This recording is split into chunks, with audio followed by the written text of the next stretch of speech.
Hello, this is old Mr. Kent of MrKent.com, and we're going to go for a E-Trike ride, and I'm going to tell you a story about a funeral service that I held on my airplane. So I thought we might jump out of high school and get into life further down the road, and then we go back to the pranks in school that I played from time to time. But let's get into something, adult type videos. So anyway, I was blessed with a whole lot of toys in my lifetime. Had sailboats, motorcycles, and I had a couple of airplanes. And so this story has to do with one of my airplanes that I had. Now, I was the chief engineer of a radio station that was owned by a church, and so people in the church knew that I flew my airplane, that I had an airplane, and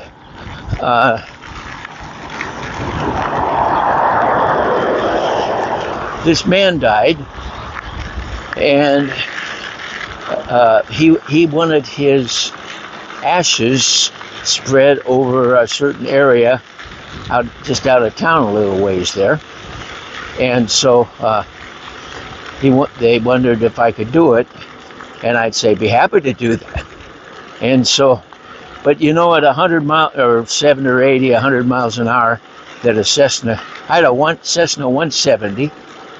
Actually, the first one was a 150, and then I only had it about a year, and then I got my 170, which I had for many years, and and so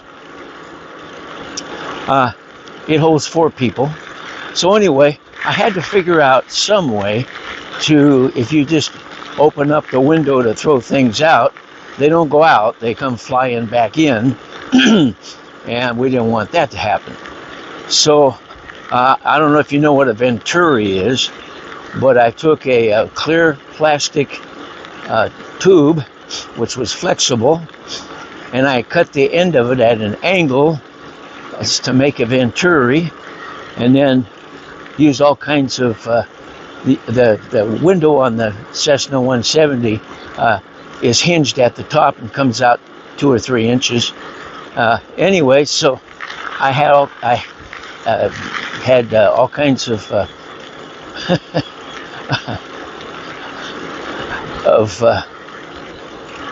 why can't I remember duct tape. Okay, so that's the trouble with getting old. You forget how old you are. That's my problem.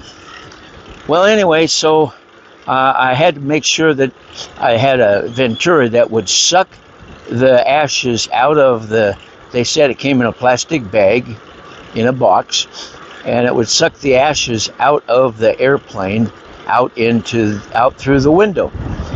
And so I was burned at that point in time. It's one of those times in life when I was heating my house with a wood stove, and so I had lots of ashes. And so I designed this Venturi system and took a friend up with me. We went up flying, went out over the desert somewhere, and opened up our bag of ashes from out of my wood stove, and put the end of the plastic tube into the bag, and boy, it just sucked them right out. I mean, it was perfect design. So we went back and landed, and then on the day of the funeral service, it wasn't. They didn't have. I guess they didn't have anything in the auditorium. His wife and daughters, 2 little girls, were the only ones that were part of it. So they came out to the airport, and the pastor. I got to go over some bumps here. Let's see if I can just go this way. So the pastor, he sat in front, holding the box of ashes, and the lady and her two daughters sat in the back seat.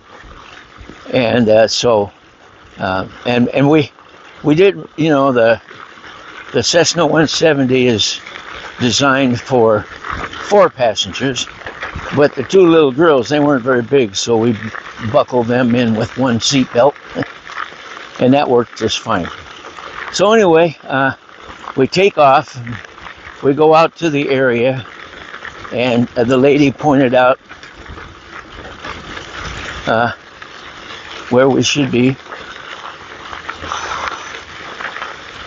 So we went out to the area, and the pastor opened up the box, and there was the bag of ashes of human remains.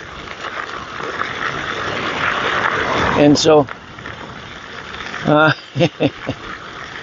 so he opens up the box, and there's the bag, and he opens up the bag, and the ashes of a human aren't anything at all like the ashes out of a wood stove.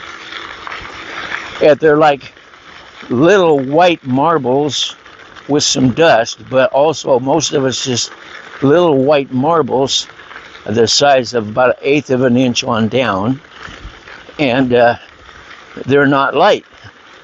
And so I didn't know that.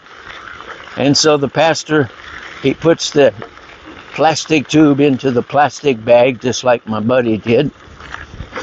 And we got the Venturi out the window and everything, and nothing happens. There's suction, but it's not enough to pull up those ashes, which they have some weight to them. And so I could see I had to fly the plane, and we were going in this great big circle. Had to fly the plane, but I could see that nothing was happening. He was in his suit, and so we didn't want to dump him out. So I told him, I said, just hold the box up above your head and turn it sideways so you can see if the ashes are falling into the end of the tube. And then it might work. And so we're on a smooth road now. I can think and write at the same time. So he held it up above his head, turned it sideways, and some of them started falling into the tube. And so he did that for a while, shaking them around. Trouble is, with some of them were shaking out of the opening in the plastic bag, and of course they were falling down into his lap. In fact, quite a few of them fell down into his lap. But anyway, finally, going around in circles. In the meantime, the man's wife is sitting in the back watching it. I don't know if she noticed a lot of the ashes were going into the pastor's lap or not, but she was sitting in the back. So anyway, as time went by, we finally got most of the ashes. Well, actually, we got all the ashes out of the bag, coming into a little windstorm here. So we got all the ashes out of the bag, and then turned around and went back to the airport, and the funeral service ended. So anyway, everybody left, and I looked in my plane, and there were ashes. There were ashes all over the front seat of my airplane. And I think the guy's name was Red. I think that was his name. And so So Red was still in the airplane. So anyway, I tried to clean it out, brushed them out of the seat and everything. And then I noticed that not only were they, we're going to go in a little park here. Not only were they on the seat, they were down on the floor. And I tried to brush them off the floor, but some of them went underneath of the carpet. Well, underneath of the carpet, I couldn't get them out. And then as time went by, when you have to annual the airplane, you have to lift everything, you have to take things apart, and they have some inspection plates that are for making sure everything works underneath the floor, like there's cables and everything that go in there. And so there's these inspection plates, and so I lift up the inspection plates, and there were Red's ashes down there underneath that plane, underneath that floor. And so every time I went for a flight, part of Red went with me, and there wasn't anything I could do about it. And then eventually, I sold my plane to my son, and everywhere he flew it, Red's ashes went with him. And then eventually he sold the plane to a guy back east, and the guy back east is still flying the plane.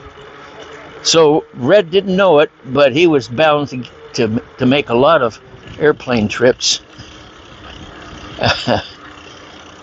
before it was all over. So anyway, that's a story that's true, and I got to get out of here without. I don't want to go off the curb. There we go. That's a story that's true, and it's not about me being a stinker in high school. Me being, what do they call it? The mortuary guy. Anyway, so that's the story of the funeral service that was held in my airplane. I want to thank you for watching my videos, and God bless.